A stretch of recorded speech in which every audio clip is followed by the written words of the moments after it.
The fluorescent lights of Riverside Community College hummed their eternal mechanical lullaby as the clock in the empty hallway struck 9:15. The sound echoed through corridors that smelled of industrial disinfectant, teenage anxiety, and the lingering ghost of cafeteria pizza. In this sterile maze of learning and hope, where dreams were either forged or shattered under harsh lighting, two worlds were about to collide in ways that neither could imagine. The squeak of wheels against polished linoleum announced Esperanza Morales Chen's presence long before she appeared. Her cleaning cart, loaded with spray bottles, paper towels, and the tools of invisible labor, rolled steadily down the main corridor. At 72, her movements held the careful precision of someone who had learned that efficiency meant survival, that every motion must serve a purpose. Her grey hair was pulled back in a neat bun, secured with a simple black elastic that had seen better days. Her uniform, a faded blue polo shirt and matching pants provided by the janitorial service, hung loosely on her small frame, the fabric worn soft from countless washings in the coin-operated machines of her apartment building. But it was her hands that told the real story. These were not the hands of someone who had spent her life pushing mops and emptying trash bins. Despite the calluses earned through 4 decades of manual labor, her fingers moved with the delicate precision of someone who had once turned pages of ancient manuscripts, who had traced etymologies across blackboards, who had held fountain pens that danced across academic papers. Tonight, as every Tuesday and Thursday night for the past 3 years, those hands also carried a worn leather satchel, a relic from another life, another world, where Dr. Esperanza Morales Chen had been somebody. The satchel bore the scars of time and circumstance. Its once rich brown leather had faded to the color of café con leche, and the brass buckles had developed a patina that spoke of decades of faithful service. Inside, nestled between ESL workbooks and a thermos of black coffee that would have to last until her shift ended at 6 in the morning, lay a textbook that had changed the field of multilingual education. The irony that she carried her own groundbreaking work to a remedial English class was not lost on her, but Esperanza had long ago learned that life's ironies were best met with patience and quiet dignity. As she made her way toward classroom 247, where the evening ESL program would soon begin, Esperanza's mind wandered to the letter she had received that morning from her niece in San Salvador. Maria's eldest daughter had been accepted to university, the first in their family to receive such an opportunity since Esperanza herself, decades ago. The tuition was modest by American standards, but it might as well have been $1 million for a family surviving on what Maria's husband could earn, driving a taxi through the dangerous streets of their war-scarred city. Esperanza had already calculated the numbers in her head. If she worked an extra shift on Saturdays, if she continued to buy only generic groceries, if she delayed fixing the leak in her apartment's ceiling for another month, she could send enough to cover the first semester. It meant her own dream of returning to El Salvador for her sister's funeral next year would have to wait, but some sacrifices carved meaning from the stone of survival. The contrast between her world and the one unfolding 30 miles away in Riverside Heights could not have been more stark. While Esperanza prepared to clean the classrooms where she would later sit as a student, Madison Pierce stood before a full-length mirror in her walk-in closet, deliberating between designer handbags that cost more than Esperanza's monthly salary. Madison's bedroom was a monument to privilege, masquerading as achievement. The walls, painted in Instagram-perfect millennial pink, displayed framed certificates and acceptance letters like trophies. Her USC early admission letter occupied the place of honor above her bed, positioned so it was the first thing she saw each morning and the last thing she saw each night. The irony that her parents had hired a college consultant, an SAT tutor, and an essay coach to secure this acceptance never crossed Madison's mind. In her world, success was a birthright, not an earned privilege. The Pierce mansion itself was a testament to new money's desperate attempt to buy the respect that old money inherited. Every surface gleamed with the cold perfection of marble and steel. Every room designed not for comfort, but for the cameras of lifestyle magazines that would never come. The house smelled perpetually of expensive candles, vanilla and sandalwood, attempting to mask the emptiness that no amount of interior design could fill. Madison's father, Robert Pierce, had built his fortune through a series of real estate ventures that skirted the edges of ethics and legality. His wife, Catherine, had transformed herself from a middle-class accountant into a social climber extraordinaire, complete with yoga instructor certification and a wine collection she'd learned to discuss from YouTube videos. They had bought their way into Riverside Heights' exclusive Oakwood Country Club, where Madison had learned that the right accent, the right clothes, and the right attitude could make people forget that your money was newer than their grandparents' furniture. But beneath the glossy veneer of Madison's existence lay a fault line of insecurity that ran deep as bedrock. She had inherited her parents' desperate need to prove belonging in a world that whispered behind manicured hands about the Pierce's origins. This insecurity manifested itself in a particular form of cruelty, the need to establish superiority over those she perceived as inferior, to create distance between herself and anything that reminded her of where her family had come from. Language had become Madison's weapon of choice. She wielded perfect English like a sword, cutting down anyone whose accent, vocabulary, or grammar marked them as outsiders. That she was failing Spanish, a requirement for her USC admission, was an irony lost on her. In Madison's mind, speaking Spanish was beneath her, a connection to a working-class identity her family had spent millions trying to escape. She hired tutors to do her homework and planned to fulfill the requirement through online courses where her proud monolingualism wouldn't be challenged by actual human interaction. As Esperanza finished mopping the final hallway before her class began, she paused to look through the window of classroom 247. The mismatched chairs arranged in their hopeful circle, the whiteboard still bearing conjugation exercises from the previous class, the motivational posters in English and Spanish, all of it spoke to dreams deferred but not abandoned. This room had become her sanctuary, the one place where she could openly pursue knowledge without the weight of economic necessity crushing the joy of learning. She had enrolled in the ESL program not because she needed it, her English, while accented, was fluent and precise, but because she believed in the beauty of lifelong learning. Each week, she sat among immigrants like herself. Nguyen, the Vietnamese grandmother learning to read her grandchildren's report cards. Carlos, the Mexican mechanic preparing for his citizenship exam. Fatima, the Somali mother who dreamed of becoming a nurse. In their struggles, she saw her own journey reflected, and in their small victories, she found hope that transcended the fluorescent-lit reality of her daily existence. Tonight, like every Tuesday and Thursday, Esperanza would transform from janitor to student. She would set aside her cleaning supplies, take her place in the circle of learners, and for 90 precious minutes, allow herself to remember what it felt like to be Dr. Esperanza Morales Chen, the woman who had once stood before lecture halls full of eager graduate students, who had published papers that changed how the world understood language acquisition, who had built bridges between cultures with nothing more than words and wisdom. But first, she had to finish cleaning classroom 186, where the college prep students met. As she pushed her cart down the hallway, Esperanza had no way of knowing that in less than an hour, that very classroom would become the stage for a confrontation that would change multiple lives forever. She couldn't predict that her quiet dignity would soon face the sharp edges of privileged cruelty, or that the textbook in her worn leather satchel would become the key to a revelation that would shake the foundations of carefully constructed worlds. The fluorescent lights hummed on, indifferent to the approaching storm.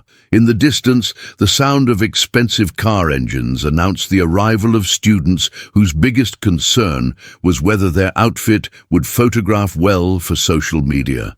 Soon, Two Americas would meet in the harsh light of institutional learning, and the echoes of that meeting would ripple through lives in ways that neither janitor nor student could possibly imagine. The stage was set. The players were moving into position, and somewhere in the space between dignity and cruelty, between silence and voice, between invisibility and recognition, a lesson was about to begin that would teach more than any textbook ever could. The clock struck 9:30. Class was about to begin. The weight of memory settled over Esperanza like morning fog as she prepared for her ESL class, her weathered hands carefully arranging the contents of her leather satchel on the small desk. The familiar ritual, textbook, notebook, mechanical pencil worn smooth by decades of use, transported her backward through time to a place where the air smelled of jasmine and revolution, where the future had once seemed as bright and boundless as the Salvadoran sun. 43 years ago, the corridors of the University of San Salvador had echoed with a different kind of energy.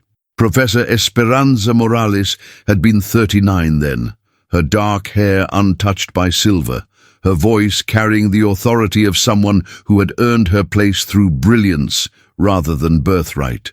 The linguistics department occupied the third floor of a colonial building whose thick walls had witnessed centuries of learning, and from her office window she could see the mountains that cradled her beloved homeland like protective arms.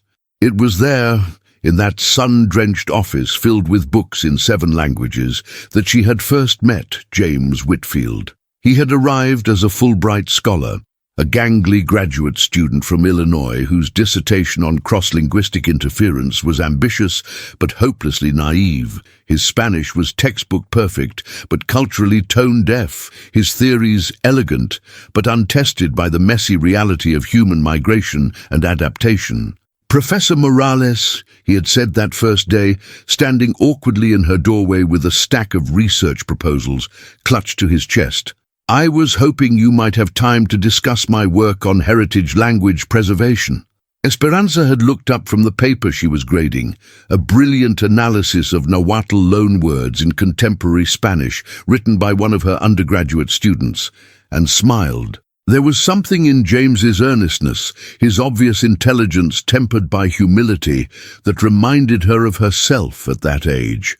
She had been just as eager, just as convinced that academic rigor could solve the world's problems, one perfectly formatted footnote at a time. Sit down, Mr. Whitfield, she had said, gesturing to the chair across from her desk.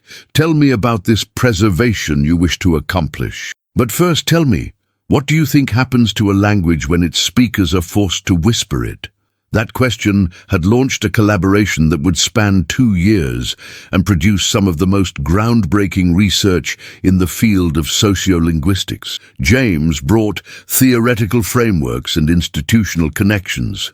Esperanza brought lived experience and cultural insight. Together, they had developed assessment tools that recognized the complexity of multilingual competence, that understood language not as a fixed standard, but as a living, breathing expression of human adaptability. Their book, Multilingual Academic Assessment, Beyond the Monolingual Bias, had been published by Cambridge University Press in 1981, just months before everything changed forever. Esperanza could still remember the afternoon the advance copies arrived at the university, the weight of the book in her hands, the pride that swelled in her chest as she read their names on the cover. Dr. Esperanza Morales Chen and Dr. James Whitfield. She had been married then to Dr. Miguel Chen, a Chinese Salvadoran historian whose family had immigrated to El Salvador in the 1920s. Their hyphenated name represented everything she believed in, the beautiful complexity of identity that transcended borders and bloodlines. But academic success could not shield them from the violence that was consuming their country. The civil war that had been simmering for years finally erupted into open conflict in 1980, and the university became a target for both sides. Professors who taught critical thinking were accused of being communist sympathizers. Students who questioned authority disappeared in the night. The very act of education became an act of subversion. Esperanza remembered the morning she found the note slipped under her office door, the words scrawled in urgent handwriting. Dr. Chen was taken last night. They came to your house looking for you. Do not go home. Leave the country now. The note was signed with a single initial, M, from Maria, the department secretary who had risked her own life to deliver the warning. Miguel. A brilliant, gentle Miguel, who spoke 5 languages and could recite poetry in Mandarin and Spanish with equal beauty. He had been researching Chinese immigration to Latin America, a project that someone in power had decided was too dangerous, too likely to encourage solidarity between oppressed communities. In a country where knowledge was becoming a death sentence, his scholarship had made him a target. She never saw him again. The escape to America had been orchestrated by James, who had returned to Illinois just weeks before the violence escalated. Using his university connections, he had secured an emergency visa and a temporary position at Northwestern University. Esperanza had left El Salvador with nothing but the clothes on her back, her research notes, and the leather satchel that now sat on her desk in classroom 247. She had expected the transition to be temporary. In her mind, she would spend a year or 2 in Chicago, perhaps finish some research projects, and then return to rebuild her country when the violence ended. She had not understood that temporary could stretch into decades, that the language barrier she had studied academically would become a personal prison, that her degrees from Central American universities would be worth less than the paper they were printed on in the eyes of American institutions. The first job she found was cleaning offices in a downtown Chicago skyscraper. The irony was not lost on her. By day, she emptied the trash cans of corporate executives who couldn't speak a second language. By night, she worked on translations and tried to navigate the Byzantine process of credential recognition. Her English was fluent but accented, her qualifications impressive but foreign, her experience extensive but irrelevant to administrators who couldn't locate El Salvador on a map. James had tried to help, had written letter after letter to university administrators explaining her credentials, vouching for her brilliance. But the academic job market of the early 1980s was brutal even for native-born Americans, and the additional barriers of accent, foreign credentials, and cultural unfamiliarity proved insurmountable. One department chair had told James directly, "She may be brilliant, but our students need professors they can understand clearly. Perhaps she could find work as a teaching assistant once her English improves." The rejection letters had piled up on her tiny apartment's kitchen table, each one a small death of hope. "While your background is impressive, we have decided to pursue candidates whose communication skills better match our program's needs. We require all faculty to demonstrate native-level English proficiency. Your international experience is valuable, but we are looking for someone with more familiarity with American educational systems." After 2 years of rejections, Esperanza had made a devastating decision. She stopped applying for academic positions and accepted the reality that her life as a scholar was over. The woman who had once lectured on the cognitive advantages of multilingualism had been reduced to a stereotype, the foreign cleaning lady whose intelligence was invisible to those who mistook accent for ignorance. She had moved to California in 1985, drawn by the promise of a larger Latino community and the hope that her skills might be more valued in a state with a significant Spanish-speaking population. But even there, she remained invisible. She cleaned office buildings, worked in hotel laundries, picked grapes during harvest season, whatever work she could find that paid enough to cover rent and allowed her to send money back to El Salvador, where her family struggled to survive in a country torn apart by violence. The years blurred together in a haze of early mornings and aching backs, of small apartments and smaller paychecks. She learned to make herself invisible, to move through the world without drawing attention, to speak only when spoken to, and to keep her opinions to herself. The woman who had once debated complex theoretical frameworks in university seminars became an expert at reading the moods of supervisors, at anticipating needs before they were expressed, at making herself indispensable through quiet competence rather than intellectual brilliance. But she never stopped learning. In her studio apartment above the Latino grocery store, surrounded by the sounds and smells of her adopted community, Esperanza continued her research. She translated documents for recent immigrants, helped children with homework assignments, wrote letters for those who struggled with English bureaucracy. Her dining table became an informal classroom where she taught citizenship test preparation, college application workshops, and ESL conversation practice. It was there, in that cramped apartment, that she had first opened her own textbook, the one that now sat before her in classroom 247. James had sent her a copy years after publication, along with a letter expressing his grief at losing touch and his hope that they might reconnect someday.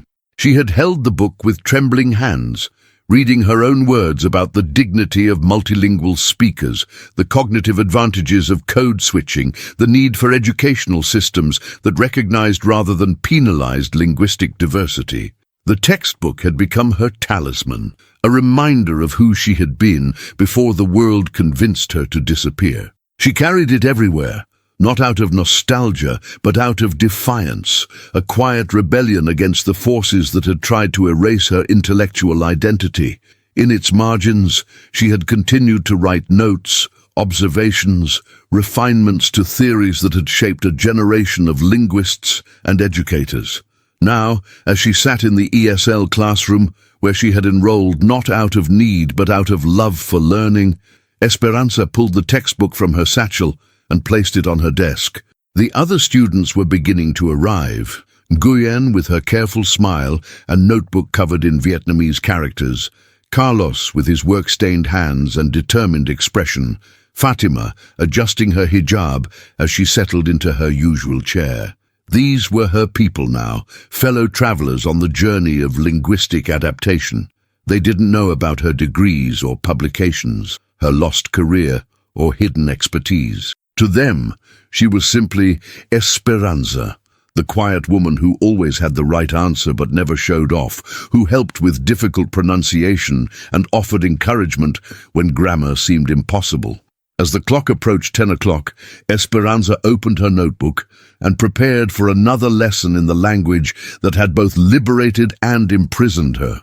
She had no way of knowing that 30 miles away, Madison Pierce was also preparing for an encounter with language, though her preparation involved checking her reflection in her phone camera and rehearsing cutting remarks designed to elevate herself by diminishing others. The past had shaped them both, but in radically different ways. Where Esperanza's struggles had taught her empathy and resilience, Madison's privileges had bred entitlement and cruelty. Where loss had made Esperanza humble, abundance had made Madison arrogant. Where displacement had taught Esperanza to see the humanity in everyone, comfort had taught Madison to see others as props in her personal narrative of superiority.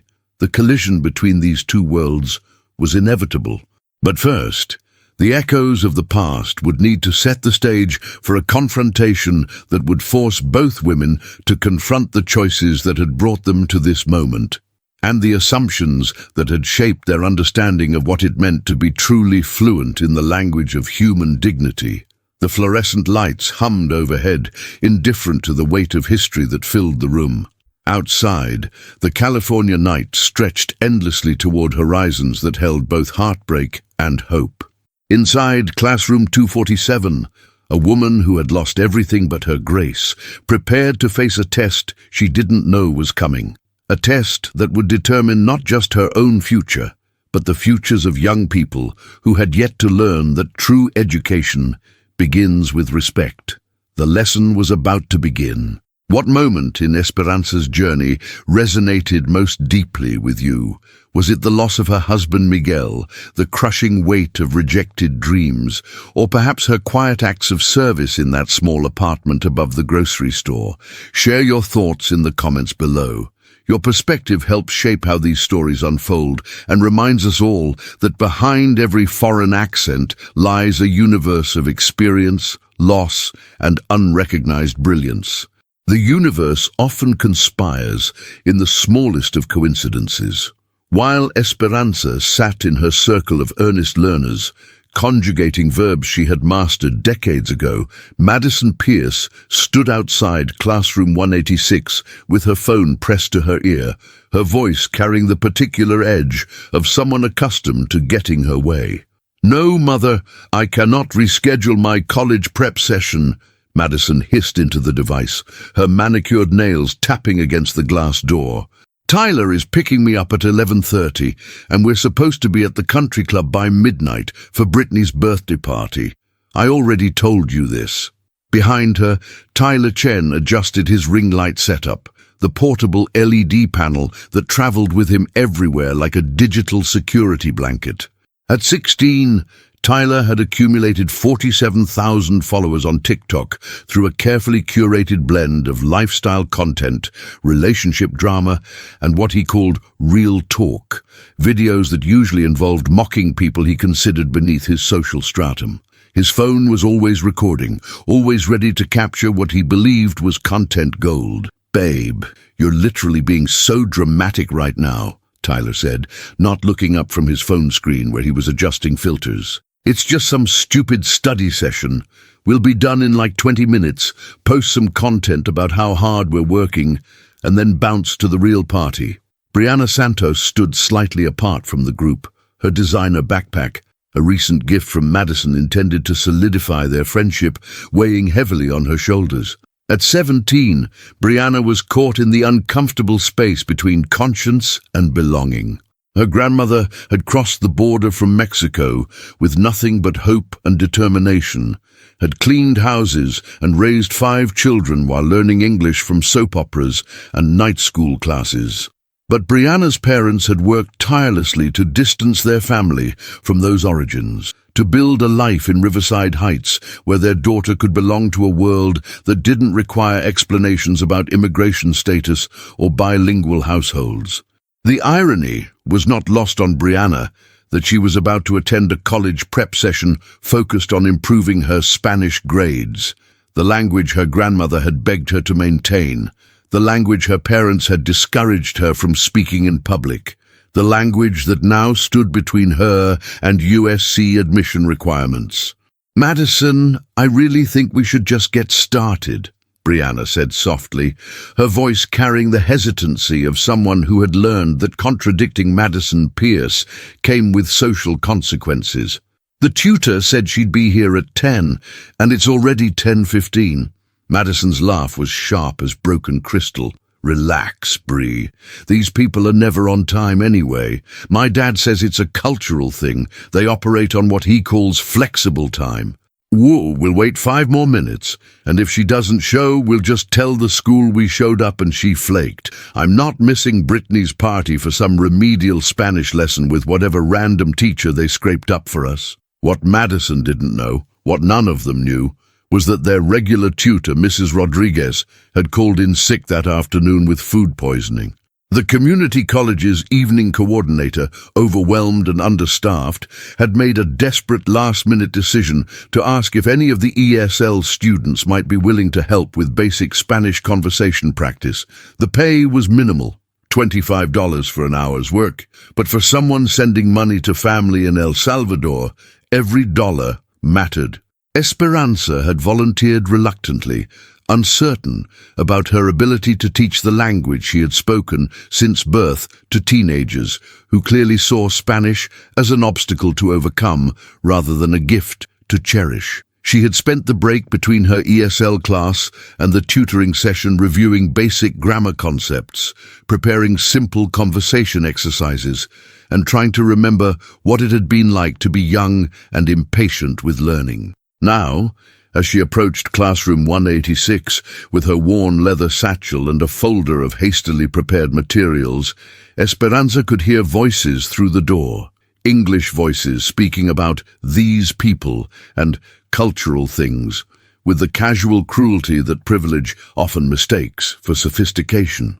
She paused for a moment, her hand on the door handle, and took a deep breath. In her decades of cleaning offices and hotels, she had heard similar conversations countless times.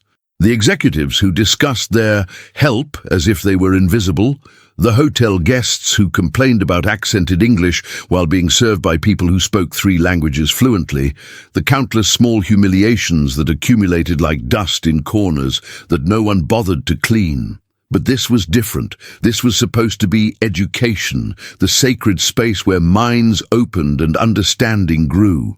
This was supposed to be her world, even if she entered it now through the service entrance rather than the front door. Esperanza opened the door and stepped inside, her soft-soled shoes making no sound on the polished floor.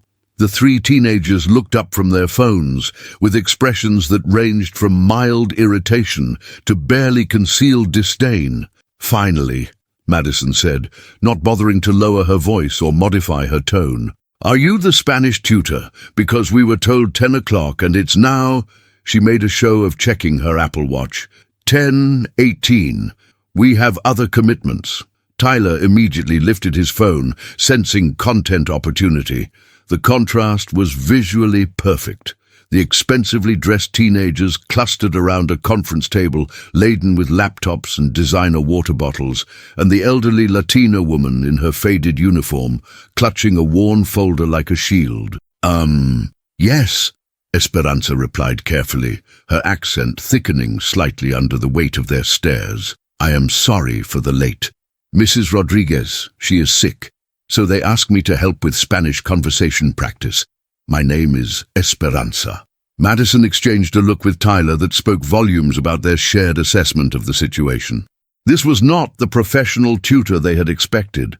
This was clearly someone's cleaning lady pressed into service, someone who probably spoke authentic Spanish, but certainly couldn't help them with the sophisticated language skills required for AP Spanish literature. "Esperanza," Madison repeated, deliberately mispronouncing the name with an exaggerated American accent that flattened the beautiful rolling syllables into something clumsy and foreign. "How ethnic? Well, I guess you'll have to do. We need to practice conversation for our oral exams. Do you think you can handle that, or should we just tell them you weren't qualified?"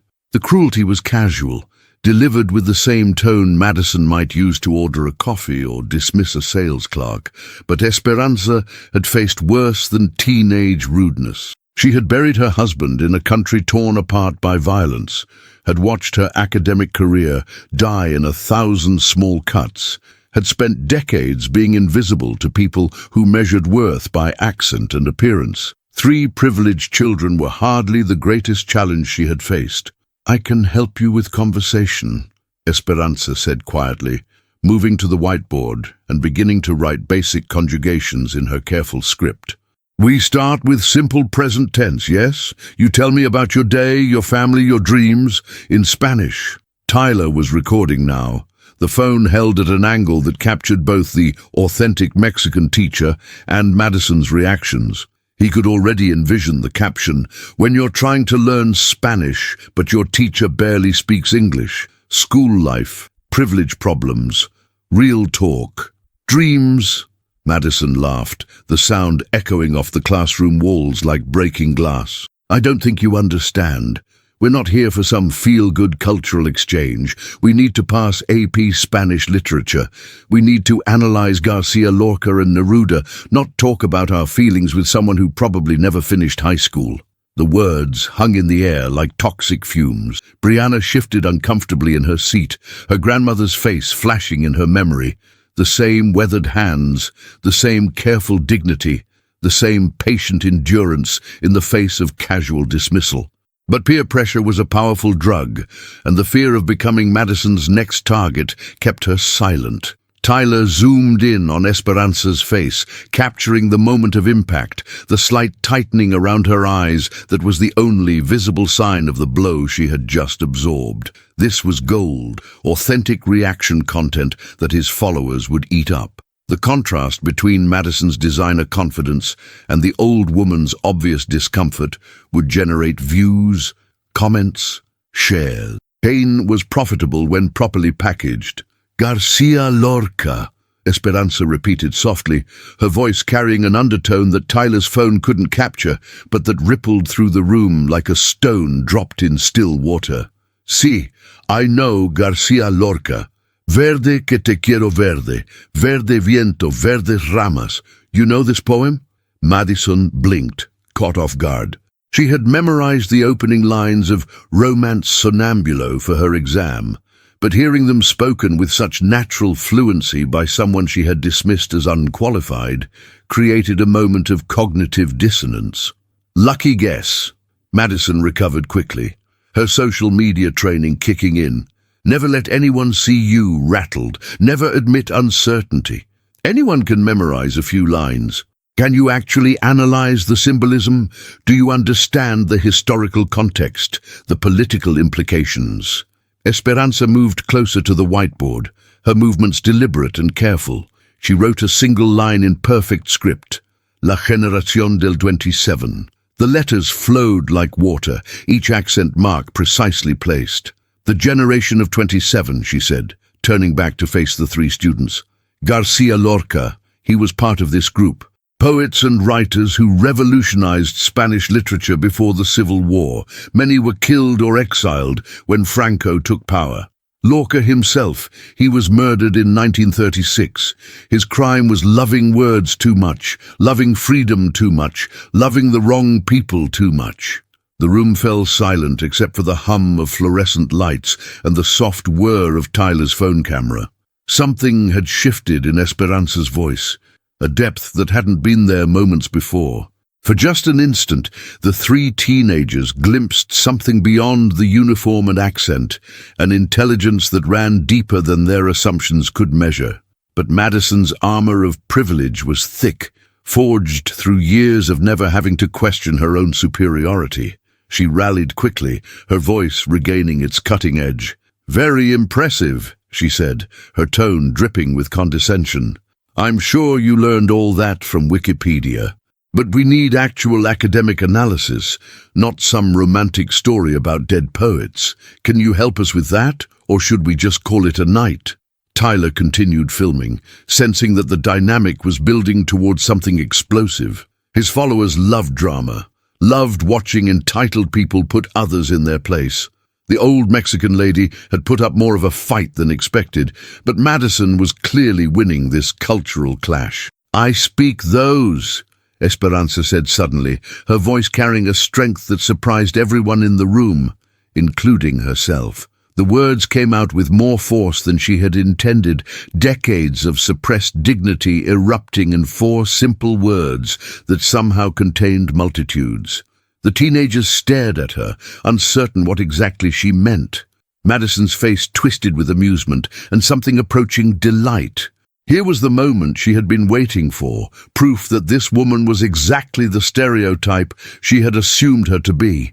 "I speak those?" Madison repeated, her voice rising in mock confusion. "What does that even mean? Do you mean I speak that, or I speak Spanish? This is exactly what I'm talking about. How are we supposed to learn proper Spanish from someone who can't even speak proper English?" Tyler's phone captured it all. Madison's performance of superiority, Brianna's uncomfortable silence, and Esperanza's face, as she realized that her moment of self-assertion had been twisted into confirmation of their worst assumptions about her. But they had made a fundamental error in their assessment. They had mistaken accent for ignorance, humility for inadequacy, service for subservience. They had no way of knowing that the woman standing before them had once debated linguistic theory with professors from Oxford and Cambridge, that her research had influenced education policy across 3 continents, that the broken English they mocked was actually her 4th language, while she thought in her 7th. They were about to learn that the most dangerous assumptions are the ones that make you underestimate the very people you seek to diminish. The confrontation was escalating toward a moment that would change all of their lives. But first, the laughter had to echo through the room, had to be captured on video, had to be shared with the world as evidence of their superior wit and cultural dominance. They laughed until the sound filled every corner of classroom 186, bouncing off walls that had witnessed decades of learning and growth. They laughed at her accent, her age, her presumption in thinking she could teach them anything of value. They had no idea they were laughing at a woman who held the key to their futures in her worn leather satchel. They had no idea the lesson was just beginning. The casual cruelty on display here is unfortunately all too common. If this scene stirred something in you, anger, recognition, or perhaps uncomfortable familiarity, you're not alone. Take a moment to like this video and subscribe to the channel because the story is far from over. Sometimes the most important lessons come from the most unexpected teachers, and Esperanza's response to this humiliation will reveal truths that none of these teenagers are prepared to face. The laughter died in Madison's throat like a song cut short by a power failure. It began with footsteps in the hallway, measured, confident steps that belonged to someone accustomed to academic corridors, someone whose presence commanded attention without demanding it. The sound grew closer, accompanied by the soft rustle of papers and the gentle tap of a leather briefcase against a leg. Professor James Whitfield paused outside classroom 186, drawn by voices he recognized but couldn't quite place. He had come to Riverside Community College on what he told himself was official business, a routine observation of the ESL program as part of USC's Community Outreach Assessment. But the truth was more complicated, more personal. For 23 years, he had been searching for someone, following leads that always went cold, pursuing rumors that always proved false. The voice that now drifted through the classroom door made his heart stop. Verde que te quiero verde. James pressed his hand against the wall, steadying himself against a rush of memory so powerful it threatened to overwhelm him. He knew that voice. He had heard it lecture on phonological shifts in ancient Latin, debate the merits of generative grammar with visiting scholars, comfort him through his dissertation defense when his theoretical framework had been torn apart by professors who couldn't see past their own academic prejudices. But it was impossible. Esperanza had vanished into the anonymity of American immigration 40 years ago. His letters had gone unanswered. His inquiries through academic networks had yielded nothing. She had simply disappeared, another brilliant mind lost to the violence that consumed Central America in the 1980s. And yet, James pushed open the door just as Madison delivered her final cutting blow about proper English. The scene that greeted him was like a tableau from his worst nightmares about American education. 3 privileged teenagers, surrounded by the artifacts of their wealth and status, systematically humiliating an older Latina woman who stood with dignity despite their cruelty. But the woman wasn't just any older Latina woman. Time collapsed. 43 years vanished in an instant. The fluorescent lights of classroom 186 became the golden sunlight streaming through the windows of the Universidad de El Salvador. The teenagers' mocking laughter transformed into the respectful silence of graduate seminars. The worn uniform dissolved, replaced by the image of Dr. Esperanza Morales Chen in her academic regalia, brilliant and confident and utterly unaware that the world was about to steal everything she had worked so hard to build. Esperanza. The name escaped his lips as barely more than a whisper, but in the sudden silence of the classroom it carried like a thunderclap. Every head turned toward the doorway, where James stood frozen, his briefcase hanging forgotten in his hand, his face cycling through emotions too complex for teenage comprehension.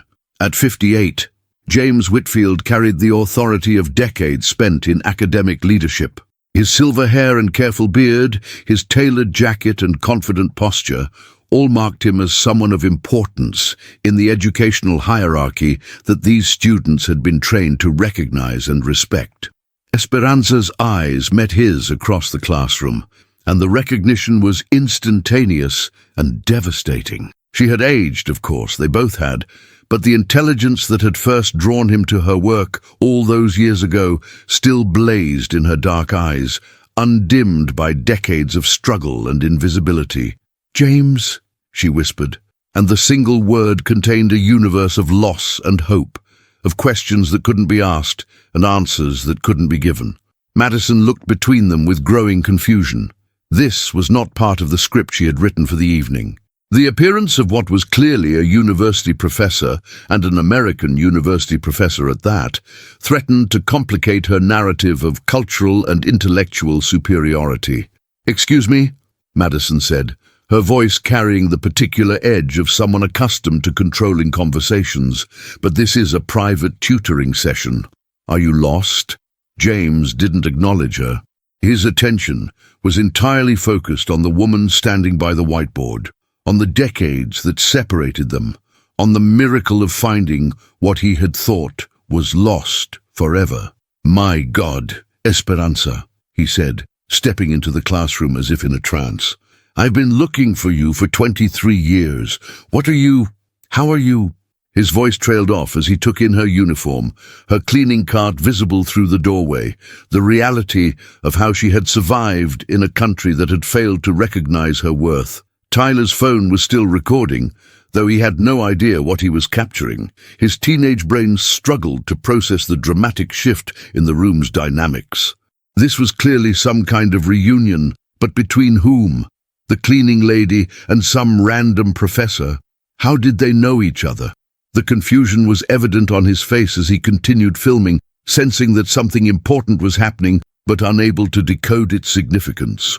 Brianna felt a chill run down her spine that had nothing to do with the classroom's air conditioning. Something in the professor's voice, in the way he said Esperanza's name, suggested depths to this woman that none of them had imagined. The same instinct that had warned her away from Madison's cruelest impulses now screamed that they had made a terrible mistake. "James," Esperanza said again, her voice steadier now but carrying undertones of a pain so deep it seemed to echo in her bones. "What are you doing here?" "USC Community Outreach," he replied automatically, then shook his head as if clearing cobwebs. "But that doesn't matter. Esperanza, I searched everywhere for you. After the university was attacked, after they told me Miguel was... I tried to find you, to help you. Where have you been?" The mention of Miguel's name hit Esperanza like a physical blow. She closed her eyes briefly, and when she opened them, something had shifted. The careful invisibility she had worn like armor for 4 decades began to crack, revealing glimpses of the formidable intellect that had shaped a generation of linguists. Madison's confusion was rapidly transforming into alarm. The dynamic she had so carefully orchestrated was spinning out of her control. Who was Miguel? Why did this professor know their tutor's name? And why was he looking at her like she was someone important instead of just another immigrant cleaning lady?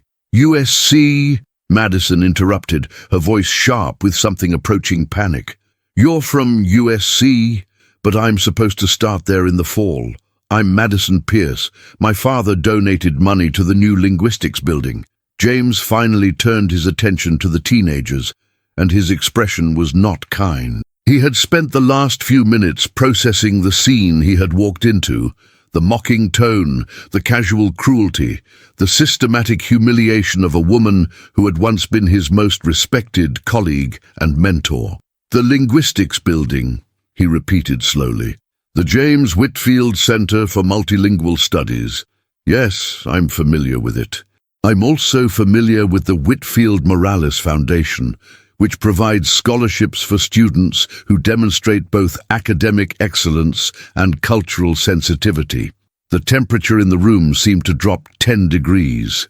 Madison's face went pale as connections began forming in her mind. Connections she didn't want to believe. Implications she couldn't afford to accept.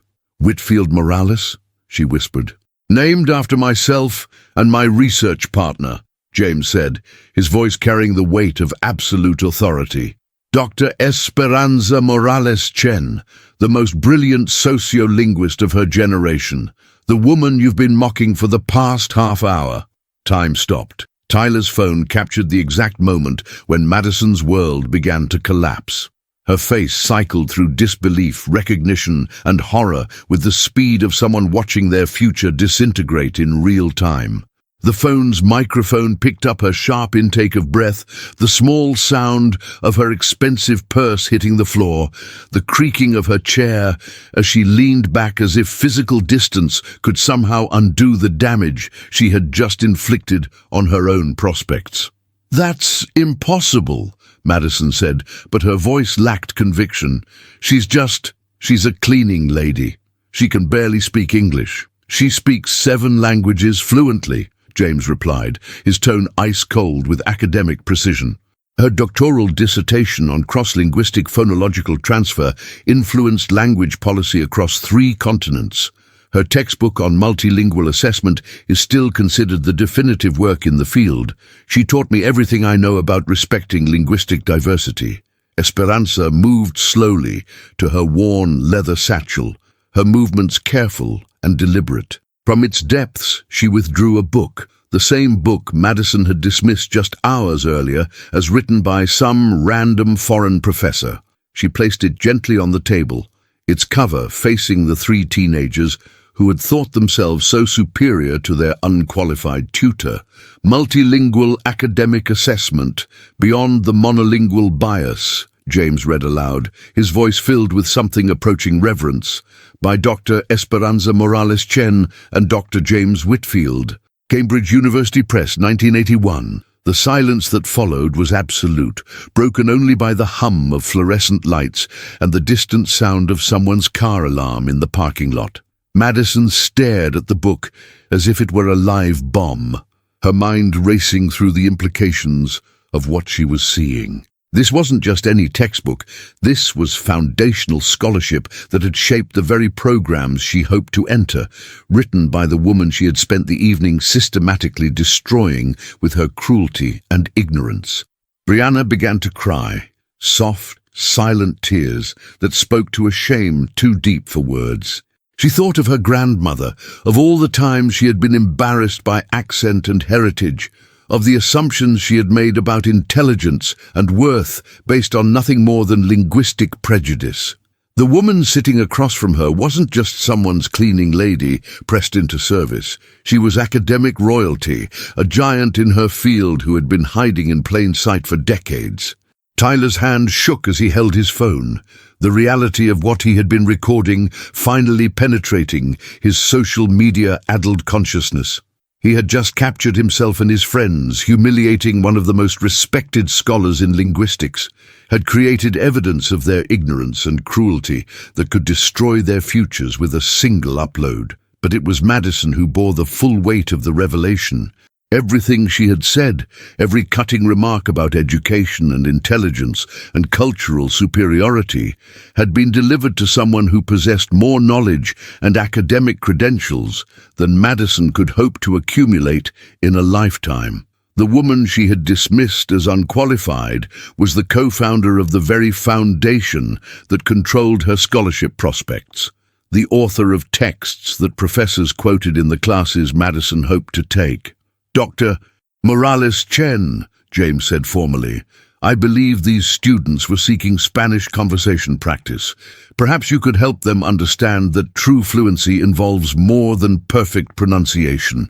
It requires respect for the complexity of human communication."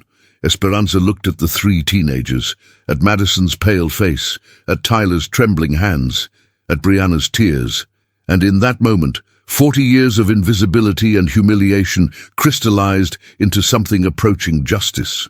Not revenge exactly, but a reckoning that had been decades in the making. When she spoke, her voice carried all the authority of her academic training, all the dignity of her survived struggles, all the power of truth finally allowed to emerge from hiding. "See," she said simply, "I think we can arrange some very special lessons indeed." The revelation hung in the air like smoke from an extinguished fire, and in its wake, the real education was about to begin.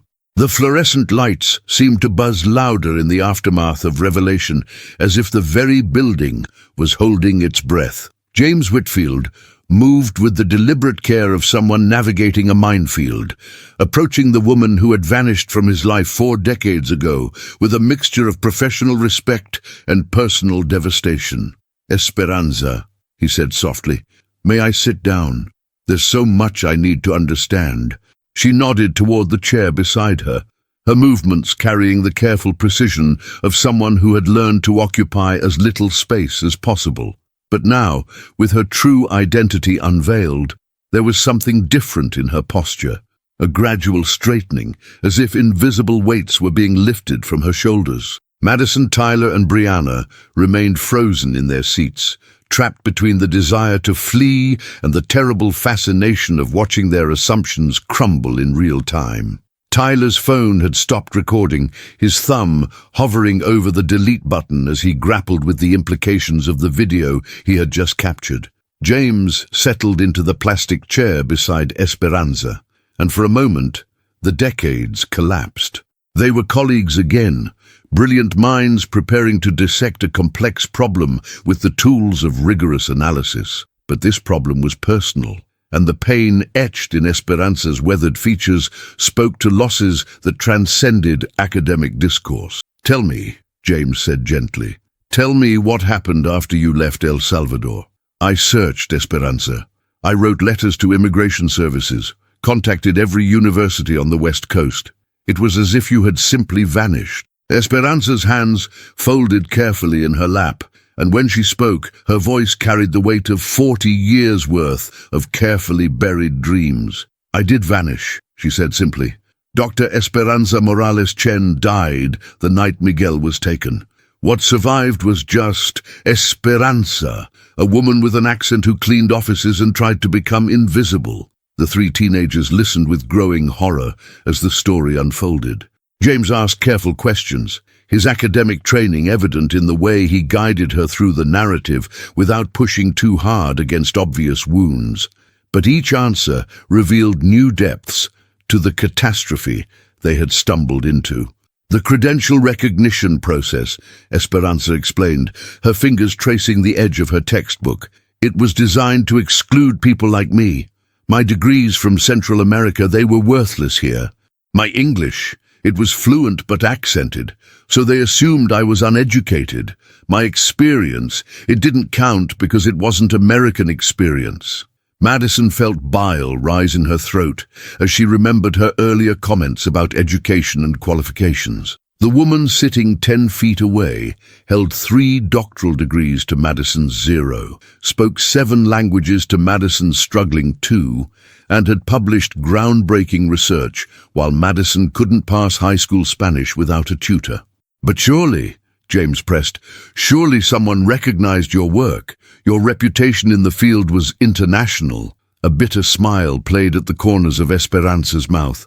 "Academic reputation is a luxury for those who can afford to maintain it. When you are working 3 jobs to survive, when you are sending money to family in a war zone, when you are trying to learn how to be invisible in a country that sees your accent as evidence of ignorance, reputation becomes irrelevant." She paused, her eyes distant with memory. "I applied for academic positions for 2 years. Do you know what they told me? That my communication skills were not appropriate for American students, that I needed to demonstrate native-level English proficiency, that my international experience was valuable, but they were looking for someone more familiar with American educational systems." Tyler's hand shook as he realized the full implications of what they had done. Every joke about her accent, every assumption about her education, every moment of cultural superiority they had displayed, all of it had been directed at someone whose credentials dwarfed their combined academic achievements. James reached into his briefcase and withdrew a folder thick with documents. His movements were careful, reverent, as if handling sacred texts. "Esperanza," he said, his voice thick with emotion, "I need you to see something. After you disappeared, after I couldn't find you, I made sure your work continued to matter. I made sure your name stayed in the field." He opened the folder, revealing decades' worth of documents. citation indices, academic articles, university correspondence. The papers were organized with the obsessive care of someone who had made preservation a mission. "Your work on multilingual assessment," James said, pulling out a thick document. "It's been cited over 2,000 times. The framework we developed together, it's influenced language policy in 47 countries. Look." He spread the papers across the table like tarot cards, revealing an unexpected future. Research papers, government reports, UNESCO guidelines, all citing the foundational work of Dr. Esperanza Morales Chen. Her theories had shaped a generation of educators, influenced international policy, changed how the world understood the cognitive advantages of multilingualism. "But more than that," James continued, reaching for another document, "I want you to read this. It's the founding charter of the Whitfield Morales Foundation, established in 1995. Esperanza took the document with trembling hands. As she read, her eyes widened with something approaching shock. The foundation that bore her name provided scholarships specifically for students from immigrant families, for those whose academic potential had been overlooked due to linguistic prejudice, for brilliant minds trapped by the same barriers that had destroyed her own career. "James," she whispered, "you used my name. You made me matter." "You always mattered," he replied fiercely. "Your disappearance was the greatest loss our field has suffered. I've spent 23 years trying to honor your work, trying to prevent other brilliant minds from vanishing the way yours did." Madison's face had gone from pale to grey as the magnitude of her error became clear. The Whitfield Morales Foundation wasn't just any scholarship program. It was the most prestigious award for students entering USC's linguistics program. And the woman she had spent the evening humiliating was its co-founder, the person whose theories had shaped the very criteria by which scholarship recipients were selected. James pulled out another document, a list of scholarship recipients over the years. Names from every continent, students who had overcome linguistic prejudice to achieve academic excellence. Stories of triumph that echoed Esperanza's own journey, but with different endings, different possibilities. "Each year," James explained, "we review applications not just for academic achievement, but for evidence of respect for linguistic diversity, for understanding of the challenges faced by multilingual students, for commitment to using their education to break down rather than build up barriers between communities." He looked directly at Madison, Tyler, and Brianna, his meaning crystal clear. These were the criteria by which their own applications would be judged, the standards they had just catastrophically failed to meet. Brianna found her voice first, though it came out as barely more than a whisper. "Dr. Morales Chen," she said, the title feeling strange on her tongue. My grandmother. She came from Mexico with nothing. She cleaned houses while learning English from soap operas. I've been so ashamed of her accent, of our history. I thought I had to reject that part of myself to succeed." Esperanza turned to look at the girl, really look at her, for the first time that evening. She saw herself reflected in Brianna's shame, recognized the familiar pain of someone caught between worlds, someone taught that survival required the erasure of identity. "What is your grandmother's name?" Esperanza asked gently. "Rosa Santos. She still lives with us. She helps my parents run a small restaurant, but I never bring friends home because I'm embarrassed that she might speak Spanish in front of them." Esperanza nodded slowly, understanding flooding her features. "Rosa Santos. This means Pink Saints, a beautiful name that carries the hope of someone who believed in new beginning. Your grandmother, she's not something to be ashamed of, Mija. She is your connection to strength, to survival, to the courage it takes to love in a language that some people will always try to diminish." Tyler finally spoke, his voice cracking with the weight of his realization. "The video," he said. "I recorded everything. I was going to post it as content about how we were dealing with a bad tutor. I almost I almost posted a video of us mocking one of the most important educators in America. The implications hung in the air like a toxic cloud. In an age where everything was documented, where social media mistakes could destroy futures with viral efficiency, Tyler had come within moments of creating evidence of their cultural arrogance that would have followed them forever. James pulled out the final document, the one that would complete their understanding of just how catastrophically they had misjudged their situation. It was a list of USC's incoming class, complete with scholarship recipients and their funding sources. Madison Pierce, he read aloud, provisional acceptance pending completion of Spanish language requirement and demonstration of cultural competency. Scholarship application submitted to the Whitfield Morales Foundation. The words hit Madison like physical blows. Not only had she humiliated the co-founder of the foundation that controlled her scholarship, but her acceptance to USC was conditional on exactly the kind of cultural competency she had just proven she utterly lacked. The irony, James continued, his voice carrying the weight of academic judgment, is that your Spanish tutor was supposed to evaluate your progress and submit a report as part of your cultural competency assessment. That report would have been a significant factor in your scholarship decision. Esperanza reached into her satchel once more, withdrawing a simple evaluation form that the community college had provided for the tutoring session. The form that was supposed to document Madison's progress in Spanish conversation, her attitude toward linguistic learning, her respect for cultural diversity. The form was blank. But now it wouldn't stay that way. The investigation was complete. The evidence was overwhelming. The truth had been revealed in all its devastating clarity.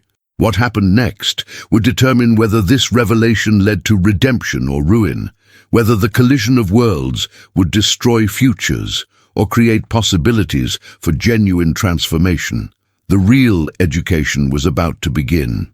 The evaluation form lay on the table like an unexploded bomb, its blank fields waiting to be filled with words that could either destroy or redeem 3 young lives. Esperanza held her pen, the same mechanical pencil she had carried for decades, worn smooth by countless hours of grading papers, writing letters for neighbors, filling out forms that determined the fates of people who trusted her judgment. Madison stared at the form with the intensity of someone watching her future balance on a razor's edge. Every checkbox, every comment line, every assessment category represented a door that could either open to her carefully planned USC experience or slam shut with the finality of academic rejection. Dr. Morales Chen, Madison began, her voice stripped of its earlier arrogance, replaced by something raw and desperate. I made a mistake. I made terrible mistakes. I said things that were inexcusable. But please, my whole future depends on this evaluation. My family has already told everyone I'm going to USC. My father has already donated money expecting me to be there. I can't lose this opportunity. Tyler's phone sat on the table beside him, dark and silent. The video that could have gone viral as entertainment had transformed into evidence of character assassination, their own. He kept glancing at it as if it might spontaneously combust, taking with it the record of their spectacular failure of human decency. Brianna had moved her chair closer to Esperanza, drawn by an instinct she couldn't fully name. Something in the older woman's presence, her dignity in the face of humiliation, her grace under attack, reminded her of her grandmother Rosa, of all the quiet strength she had been taught to see as weakness. James watched the scene unfold with the trained eye of an educator who had witnessed countless moments of reckoning throughout his career. This was the crossroads where character was truly tested, not in moments of comfort and success, but in moments of consequence and judgment. Madison, Esperanza said quietly, her accent now revealed as evidence of multilingual mastery rather than educational deficiency. Tell me what you learned tonight. It was a teacher's question, posed with the infinite patience of someone who understood that real education happened not in the delivery of information, but in the moments when students confronted the gaps in their understanding. Madison's perfectly applied makeup had smeared with tears. She hadn't realized she'd been crying. Her designer clothes, her expensive accessories, all the markers of privilege that had defined her identity, suddenly felt like costume pieces from a play she no longer wanted to perform. "I learned that I'm an idiot," she said, her voice breaking. "I learned that everything I thought I knew about intelligence and education and worth was wrong. I learned that I've been cruel to people based on assumptions that made me look like a monster." "Ah, that is a beginning," Esperanza acknowledged, "but it is not enough. Learning that you were wrong is the first step. Understanding why you were wrong and what you will do differently, that is education." She turned to Tyler, who had been unusually quiet since his phone had stopped recording. "Tyler, you were making a video. You wanted to capture what for content?" Tyler's face flushed with shame as he struggled to articulate the cruelty that had seemed so natural just an hour earlier. I thought it would be funny. Rich kids having to deal with a tutor who barely spoke English. I thought my followers would find it entertaining to watch us be superior to someone who I thought was inferior," Esperanza finished gently. "You thought I was inferior because of how I spoke, because of how I looked, because of the work I do. And you thought that perceived inferiority was entertainment for others." "Yes," Tyler whispered, the admission hanging in the air like a confession in a cathedral. "And I almost posted it. I almost made your humiliation into content for thousands of people to see. I almost turned your dignity into my social media points." James leaned forward, his expression serious but not unkind. "Tyler, do you understand what that video actually captured? What story it really told?" Tyler shook his head, afraid to guess. "It captured 3 privileged teenagers, revealing their ignorance while attacking someone infinitely more qualified than they are. It documented your assumptions, your prejudices, your casual cruelty toward someone whose academic achievements dwarf your own. That video would have made you viral, but not in the way you intended." The implications hit Tyler like a physical blow. In an era where social media mistakes could destroy careers before they started, he had come within moments of creating permanent evidence of his worst self. Esperanza turned to Brianna, whose tears had continued to fall silently throughout the conversation. "Brianna, you participated in this, but I saw something different in your eyes. Tell me what you were feeling." Brianna's voice came out thick with emotion. "I was feeling ashamed. Not of you, but of myself. Every time Madison said something cruel, I heard my own voice saying similar things about my grandmother. Every time she mocked your accent, I remembered times I've been embarrassed by my family's Spanish. I participated because I was afraid of becoming the target. But I knew it was wrong. I knew it was wrong, and I did it anyway." "That awareness," Esperanza said, "that recognition of your own complicity even while it was happening, that is the beginning of conscience. But conscience without action is just comfortable guilt. What will you do with this awareness?" The 3 teenagers looked at each other, then at the evaluation form that would determine their academic futures. They had entered this room as predators, confident in their superiority and secure in their assumptions. They were leaving as something else entirely, people forced to confront the ugliness of their own prejudices, the cruelty of their casual dismissals, the poverty of their privileged perspectives. James spoke into the silence. The Whitfield Morales Foundation doesn't just look for academic achievement. We look for evidence that scholarship recipients will use their education to build bridges rather than walls, to create understanding rather than division. Tonight, you've shown us exactly the opposite of what we seek in our scholars. Madison's carefully constructed future crumbled before her eyes. USC, the linguistics program, the social status that came with elite education, all of it slipping away because of 15 minutes of cruelty directed at someone who had turned out to be the gatekeeper to everything she wanted. But Esperanza held up her hand, stopping the downward spiral of despair. "James, may I suggest something different, something that honors the mission of our foundation while also creating opportunity for genuine learning?" She turned to face the three students, her expression serious but not unkind. "You have shown me tonight who you are when you believe yourselves to be superior to someone you perceive as inferior. But character is not fixed. People can learn, people can change, people can choose to become better than their worst moments." She picked up a pen and began to fill out the evaluation form, her handwriting careful and precise. "I am going to give you conditional passing grades for tonight's session, but those conditions will require more than apologies. They will require action." The relief on their faces was palpable, but Esperanza wasn't finished. "Madison, you will spend the next month volunteering at the community center where I help immigrant families with citizenship applications. You will see what courage really looks like when you meet people who are learning their third or fourth language while working multiple jobs to support families they may not have seen in years." Madison nodded frantically, willing to agree to anything that might salvage her future. "Tyler, you will use your social media platform differently. You will create content that highlights the achievements of multilingual students, the challenges faced by immigrant families, the beauty of linguistic diversity.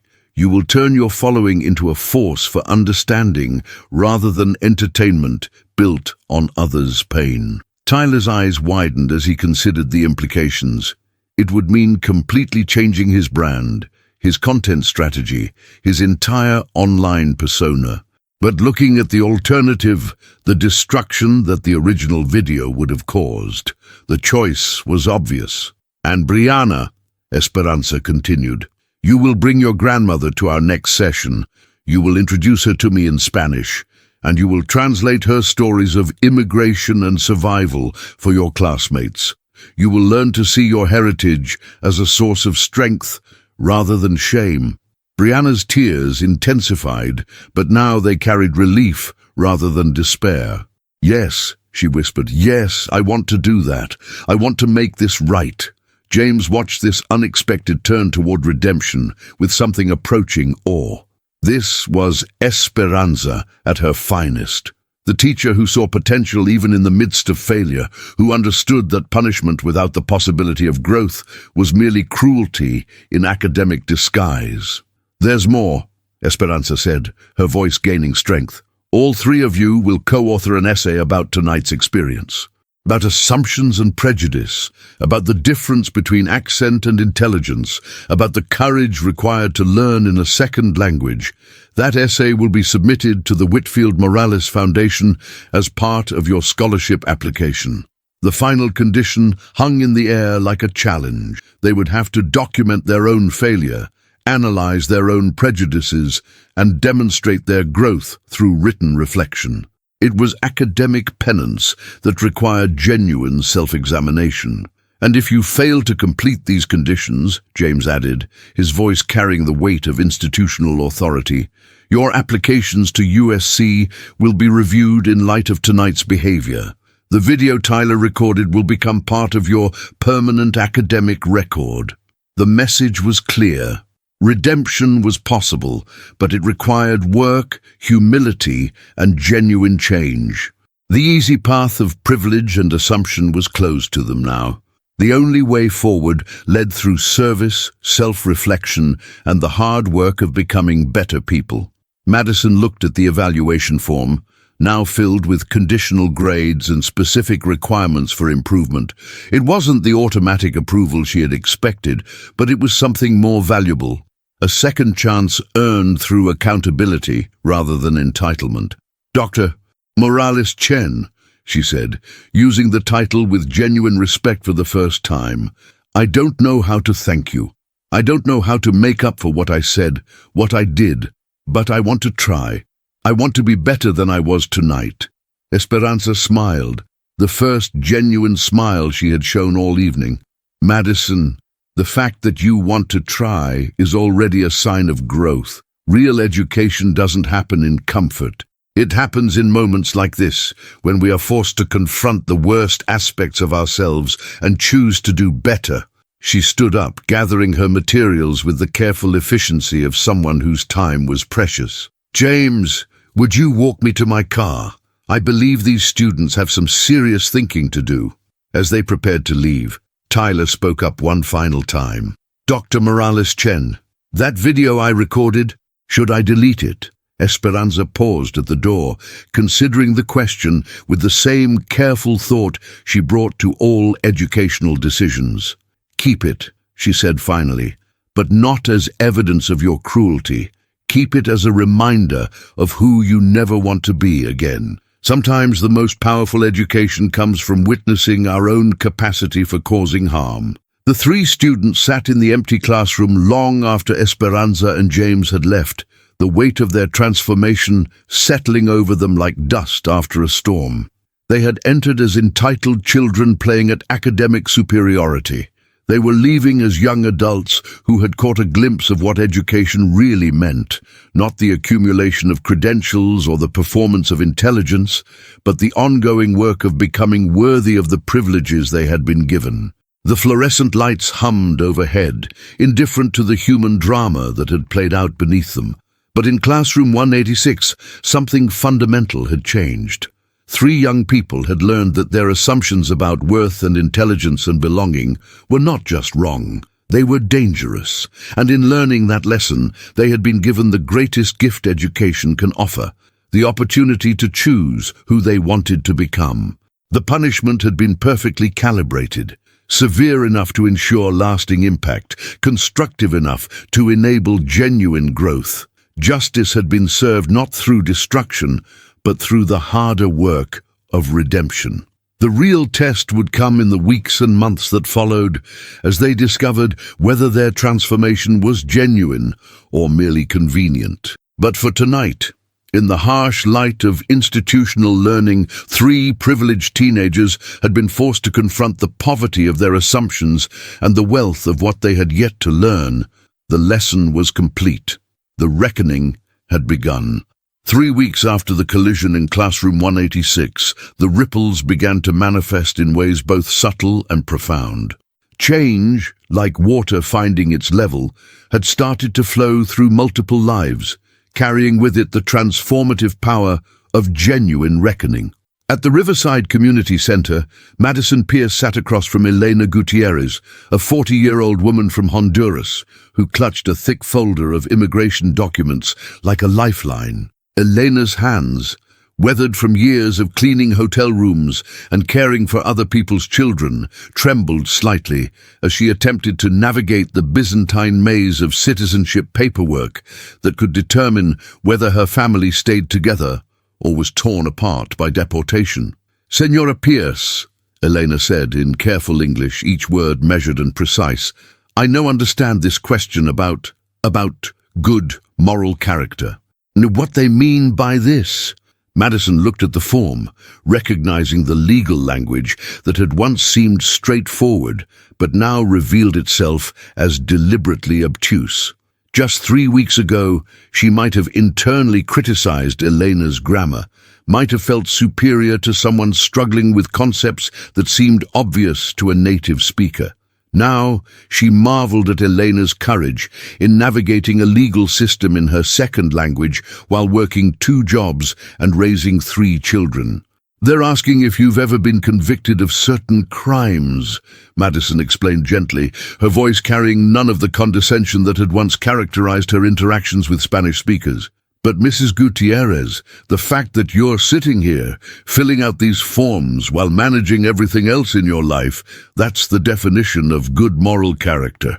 Elena smiled, the expression transforming her tired features. "Gracias, señorita. You are very kind. Not like other people who help here. They look at us like we are, como se dice, a burden." Madison felt a sharp pang of recognition. How many times had she looked at people exactly like Elena with that same dismissive judgment? How many opportunities for genuine human connection had she missed because she had been too busy performing superiority to recognize the extraordinary strength required for survival in a foreign language? a foreign culture. You're not a burden, Madison said firmly. You're brave. You're building a life in a language that isn't your first language, in a system that wasn't designed to make things easy for you. That takes incredible intelligence and determination. Across town, Tyler Chen sat in his childhood bedroom, surrounded by ring lights and camera equipment that suddenly felt like artifacts from a different life. His laptop screen displayed his TikTok analytics, still growing, still generating income from brand partnerships and sponsored content. But the metrics that had once thrilled him now felt hollow, meaningless numbers that represented influence without purpose. He had spent the past week creating different content, and the results were complicated. His video about Maria Santos, an undocumented college student who spoke 4 languages fluently while working to support her family, had generated significant engagement, but not the kind he was used to. Instead of mindless entertainment consumption, his comments section had become a space for genuine conversation about immigration, education, and privilege. "Tyler, your latest videos are really different," his girlfriend Ashley had observed the night before.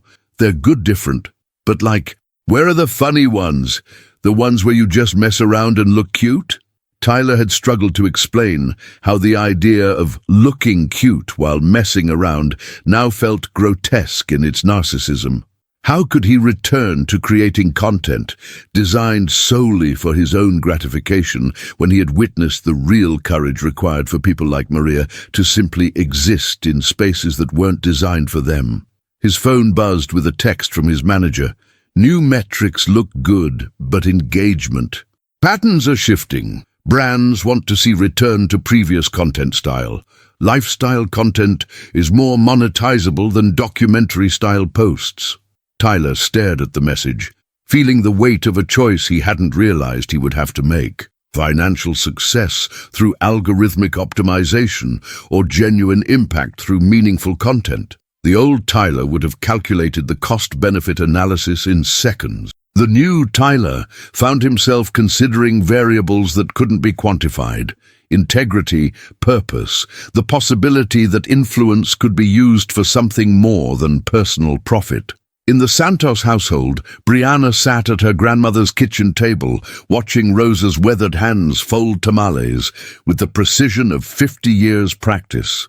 The same hands that Brianna had once been embarrassed for their roughness, their obvious evidence of manual labor, now seemed like instruments of art and love. "Abuela," Brianna said in Spanish that felt rusty from disuse, but warm with rediscovered affection. "Tell me again about when you first came to America." Rosa's eyes lit up with the joy of a storyteller finally given an audience.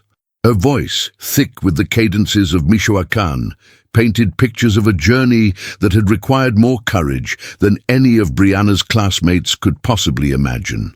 "I was 19, mija, younger than you are now. I crossed with nothing but the address of my cousin in Los Angeles, and the belief that if I worked hard enough, I could build a life for the children I hoped to have someday.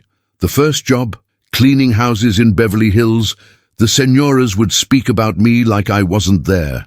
'She doesn't speak much English,' they would say, as if that made me deaf instead of multilingual."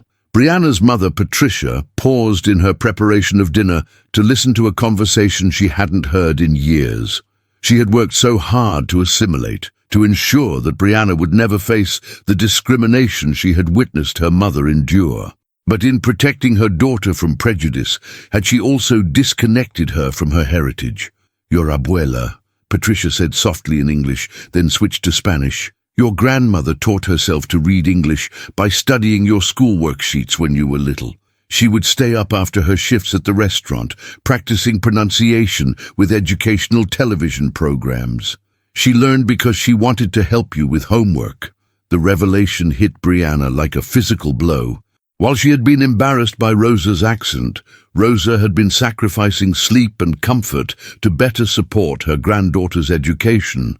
While Brianna had been distancing herself from her family's linguistic heritage, Rosa had been building bridges between languages out of pure love. "Abuela, I'm sorry," Brianna whispered in Spanish that felt more natural than it had in years. I'm sorry I made you feel like your language wasn't good enough. I'm sorry I tried to pretend I wasn't proud to be your granddaughter. Rosa reached across the table and took Brianna's face in her flour-dusted hands. Mija, you never have to apologize for growing up American. That was always the dream. But you also never have to apologize for growing up Mexican. You are both, and both parts make you stronger. Meanwhile, at USC, James Whitfield sat in his office reviewing scholarship applications for the Whitfield Morales Foundation. The stack of essays from Madison, Tyler, and Brianna lay open before him, and he found himself rereading passages that demonstrated a depth of self-reflection he rarely encountered in academic writing. Madison's essay began, "3 weeks ago, I believed that intelligence could be measured by accent, that education could be determined by appearance, and that my privilege gave me the right to judge the worth of others. I was not just wrong, I was dangerous. My assumptions were weapons that I used to diminish people whose courage and intelligence far exceeded my own." Tyler's contribution focused on the ethics of influence. "I had 47,000 followers, but I had never asked myself what I was leading them toward. I treated other people's dignity as raw material for my content, their struggles as entertainment for my audience. I thought influence was about getting attention. I learned that real influence is about directing attention toward what matters." Brianna's section explored the complexity of multicultural identity.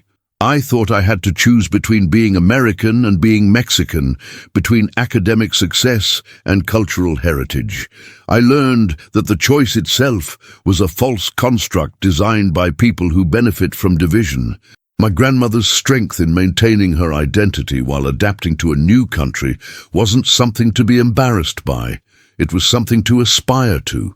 But the most powerful section came from their collaborative reflection on the experience itself. "We entered that classroom believing we were entitled to judge our teacher based on assumptions that revealed our own ignorance. We discovered that true education requires the humility to recognize how much we don't know, the courage to confront our own prejudices, and the commitment to use our privileges in service of justice rather than domination." James picked up his phone and dialed Esperanza's number. She answered on the second ring, her voice carrying the quiet strength he remembered from their collaborations decades earlier. "James, how are you, my friend?" "I'm reading their essays," he said. "Esperanza, what you did that night, the way you turned their cruelty into an opportunity for growth, it's remarkable. These aren't just scholarship applications anymore. They're testimonials to the possibility of genuine transformation." Esperanza's laugh was warm and genuine. "James, you know as well as I do that real education doesn't happen in comfort. It happens when people are forced to confront the gap between who they are and who they could become. Those 3 young people, they were ready to learn. They just needed someone to create the conditions for that learning to occur." "But there's more," James continued. "Madison has been volunteering at the community center for 3 weeks. And the director tells me she's been extraordinary, not just helpful, but genuinely engaged with understanding the challenges faced by immigrant families. Tyler's social media content has completely shifted. He's using his platform to highlight stories of linguistic diversity and educational inequality. And Brianna has started a Spanish conversation club at her high school for students who want to maintain connections to their heritage languages. The ripple effects were spreading beyond the 3 students themselves. Madison's volunteer work had inspired other community college students to get involved with citizenship support services. Tyler's content pivot had influenced several other young creators to examine the ethics of their own platforms. Brianna's Conversation Club had given dozens of bilingual students permission to embrace, rather than hide, their multicultural identities. But perhaps the most significant ripple was one that Esperanza had been hesitant to acknowledge, even to herself. For the first time in 4 decades, she had allowed her true identity to emerge from hiding. The cleaning cart still waited for her each night, and she still needed the income from janitorial work to survive. But she had also begun to remember what it felt like to be Dr. Esperanza Morales Chen, scholar and educator, contributor to human knowledge and understanding. "James," she said quietly, "I have been thinking about something. All these years I told myself that I was invisible because the world made me invisible. But maybe I also chose invisibility because it felt safer than risking another rejection, another dismissal of my worth. And now I think maybe it's time to stop hiding. Maybe it's time to see if there's still a place in the academic world for a 72-year-old linguistics professor who speaks 7 languages and cleans offices to pay rent." James felt his heart skip. "Esperanza, are you saying what I think you're saying? I'm saying that those 3 young people taught me something too. They taught me that transformation is possible at any age, that it's never too late to reclaim the parts of ourselves we thought were lost forever. I'm saying that maybe Dr. Esperanza Morales Chen has been in hiding long enough." The conversation continued for another hour, but the essential decision had been made. The woman who had been invisible for 40 years was preparing to step back into the light, and the academic world was about to rediscover one of its most brilliant voices.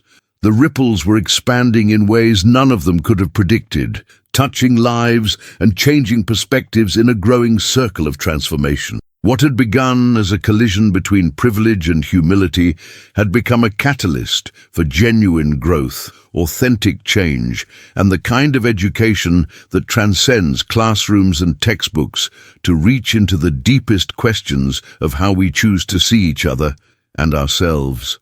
The lesson was far from over. In fact, it was just beginning to reach its full potential, as the power of truth and dignity began to reshape not just individual lives, but the very communities those lives touched. The universe had conspired to create a moment of reckoning, and that reckoning was now generating its own momentum, carrying all of them toward futures they were only beginning to imagine. 1 year later, the autumn sun streamed through the tall windows of USC's new Whitfield Morales Center for Multilingual Studies, casting golden light across a room filled with students, faculty, and community members who had gathered for an extraordinary occasion. The walls displayed photographs documenting the center's first year, images of citizenship workshops, multilingual education conferences, and scholarship recipients whose stories bridged cultures and languages with the grace of natural storytellers. Dr.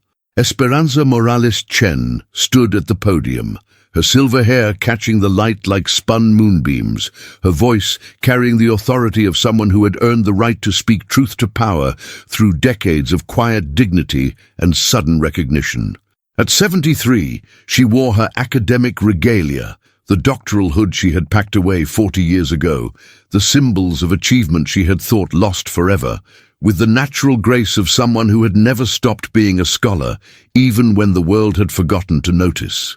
"When I was forced to leave El Salvador in 1982, she began, her accented English now recognized as evidence of multilingual mastery rather than educational deficiency, I thought I was losing everything: my career, my identity, my voice in the academic community that had shaped my understanding of human potential. In the front row, Madison Pierce listened with the intense focus of someone whose life had been fundamentally altered by a single evening's encounter with her own ignorance. She wore the simple dress of someone who had learned that true worth couldn't be purchased at boutiques or displayed through designer labels. Beside her sat Elena Gutierrez, the Honduran woman whose citizenship application Madison had helped navigate, now a proud American citizen pursuing her dream of becoming a teacher while maintaining fluent connection to her cultural heritage. "But I learned," Esperanza continued, "that losing everything can sometimes be the first step toward finding what you never knew you were looking for.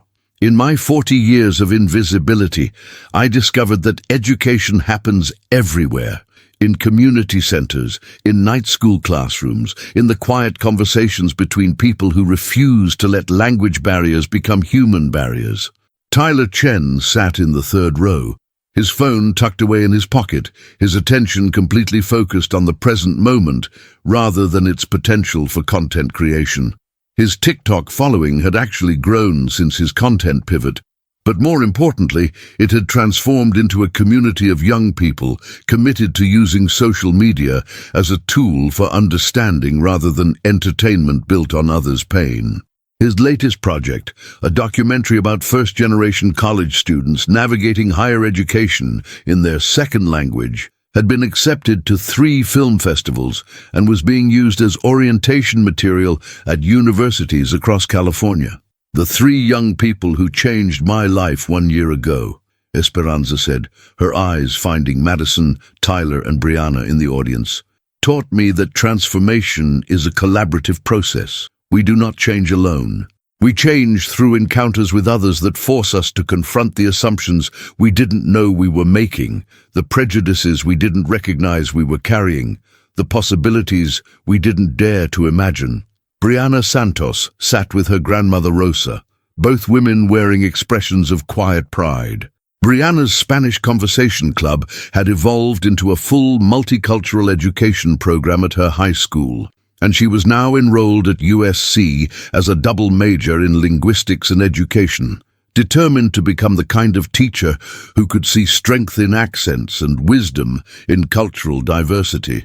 Rosa, at 78, had enrolled in the center's intergenerational literacy program, where she tutored recent immigrants in survival English, while teenage volunteers helped her improve her reading skills in both languages. "But perhaps the most important lesson," Esperanza said, her voice gaining strength, "came from realizing that my years of invisibility were not wasted years.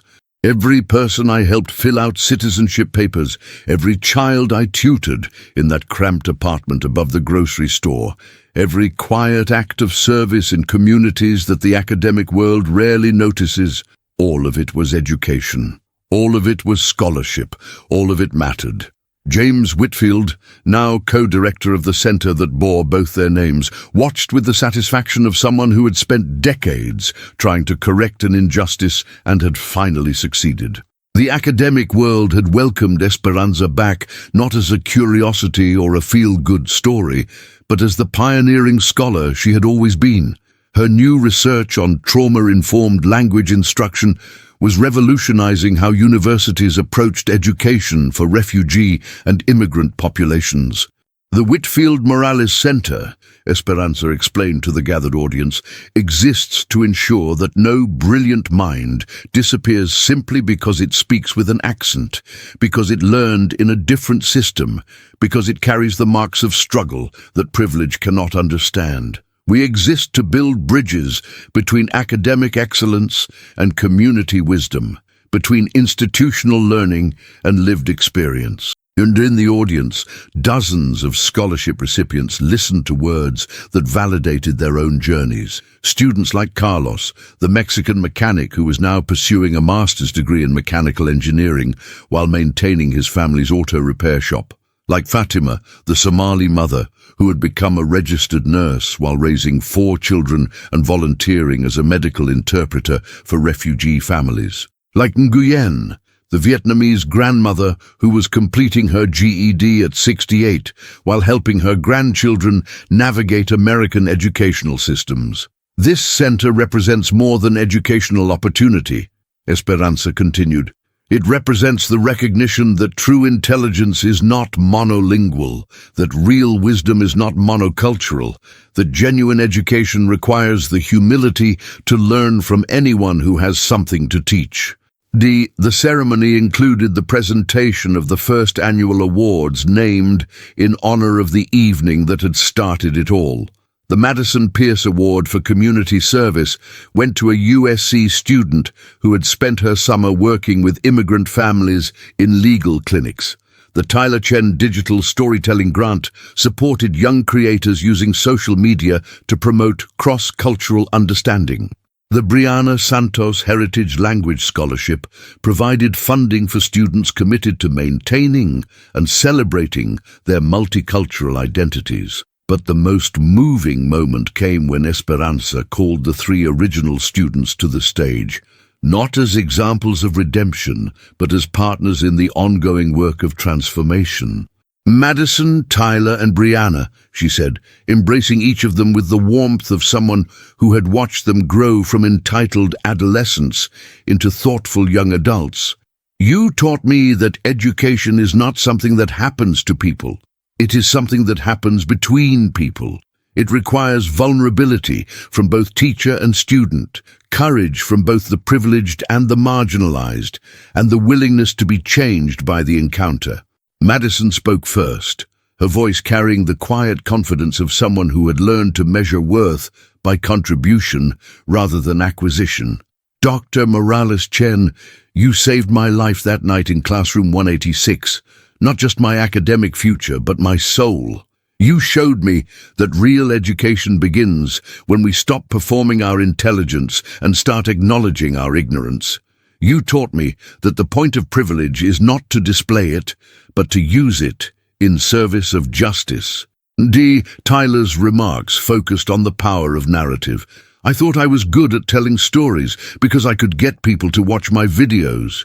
But you taught me that the most important stories are the ones we tell about each other's worth, about each other's dignity. You showed me that every human being has a story worth telling, and that my job as a storyteller is to make sure those stories are told with respect rather than ridicule." Brianna's words carried the particular emotion of someone who had reclaimed a heritage she had been taught to hide. "You gave me back my grandmother's wisdom, my family's language, my own complex identity. You taught me that I didn't have to choose between being American and being Mexican. I could be both, and both parts could make me stronger. You showed me that education is not about erasing where we come from, but about understanding where we're going." As the ceremony concluded, the audience dispersed into reception conversations that buzzed with the energy of people who had witnessed something significant. But the real legacy of that evening in classroom 186 couldn't be measured in awards or recognition. It lived in the daily choices these transformed individuals were making: Madison's continued work with immigrant families, Tyler's commitment to ethical storytelling, Brianna's advocacy for multilingual education, and Esperanza's return to the academic world with wisdom earned through decades of service in communities that academia too often overlooked. The ripples had become waves, touching hundreds of lives in ways both measurable and mysterious. The center had become a national model for inclusive education, attracting scholars and students from around the world who wanted to understand how linguistic diversity could be transformed from barrier to bridge. But perhaps the most profound legacy was the simplest: the recognition that dignity transcends language, that intelligence comes in many forms, and that the most important education happens when we encounter people who challenge our assumptions about worth and belonging. As evening fell over the USC campus, Esperanza stood in her new office, a space filled with books in 7 languages, photographs of students who had become teachers, and the worn leather satchel that had carried her through 40 years of invisibility into unexpected recognition. Through her window, she could see the lights of Los Angeles spreading toward horizons that held both the memories of loss and the promise of possibility. She opened her laptop and began to compose an email to her niece in El Salvador. Maria's daughter had completed her first year at university. Funded by money Esperanza no longer needed to sacrifice her dreams to send. The war that had stolen so much had finally ended, not just in the political sense, but in the deeper sense of wounds healing and futures becoming possible again. "Querida Maria," she typed in Spanish that flowed like music across the keyboard, "I write to tell you about the strange mathematics of loss and gain, about how sometimes what we think is the end of our story is actually just the beginning of a chapter we didn't know we were brave enough to write." The email would describe the center, the scholarships, the students who were learning to see strength in accents and wisdom in struggle. But it would also describe something more elusive and more important: The recognition that human dignity is not diminished by language barriers, that intelligence is not limited by educational credentials, and that the most profound transformations often begin with the simplest decision to treat every person we encounter as someone capable of teaching us something we didn't know we needed to learn. Outside her window, the city hummed with the voices of millions of people speaking hundreds of languages, carrying thousands of stories, pursuing dreams that connected them across every barrier that prejudice and privilege had tried to erect. In classrooms and community centers, in offices and restaurants, in the quiet spaces where real education happens, people were choosing every day between assumptions and understanding, between dismissal and dignity, between the comfort of superiority and the challenge of genuine growth. The lesson that had begun in Classroom 186 continued to ripple outward, carried by every person who had learned to listen more carefully, to judge more slowly, to recognize that the most important fluency was not linguistic, but human, the ability to speak and understand the language of respect that transcends every accent, every border, every barrier, that fear tries to build between hearts that are, in their deepest places, remarkably similar. The fluorescent lights of institutional learning still hummed in classrooms across the country, but now they illuminated something different. Not the harsh exposure of judgment and assumption, but the warm light of possibility, the recognition that every voice carries wisdom, and that true education begins with the revolutionary act of treating every person we encounter as someone worthy of our full attention, our genuine respect, and our careful consideration. The story had ended where all the best stories end, not with resolution, but with recognition that the most important work is just beginning, that transformation is not a destination, but a daily choice, and that the language of human dignity is one that we can all learn to speak with greater fluency if we have the courage to listen more carefully to the teachers who surround us every day, speaking wisdom in accents that reflect the beautiful complexity of human experience. In Classroom 186, now renamed the Morales Chen Dialogue Space, a new group of students gathered for evening ESL classes. The whiteboard bore conjugations in Spanish, Arabic, Mandarin, and English. The mismatched chairs formed their hopeful circle, and somewhere in the careful pronunciation of new words, in the patient correction of grammar, in the quiet encouragement offered between people who understood the courage required to learn in public, the lesson continued, not just about language, but about the infinite capacity of human beings to grow, to change, and to recognize in each other the dignity that makes all education possible. The story was complete, but the education would never end. And there it is, the full journey from cruelty to understanding, from assumptions to wisdom, from division to dignity. If this story moved you, if it challenged you to examine your own assumptions, or if it reminded you of the teachers in your own life who saw potential where others saw limitation, take a moment to share it. Because the most important lessons are the ones we teach each other. And the most profound education happens when we recognize that everyone we meet knows something we don't, and has something valuable to teach us if we have the wisdom to listen.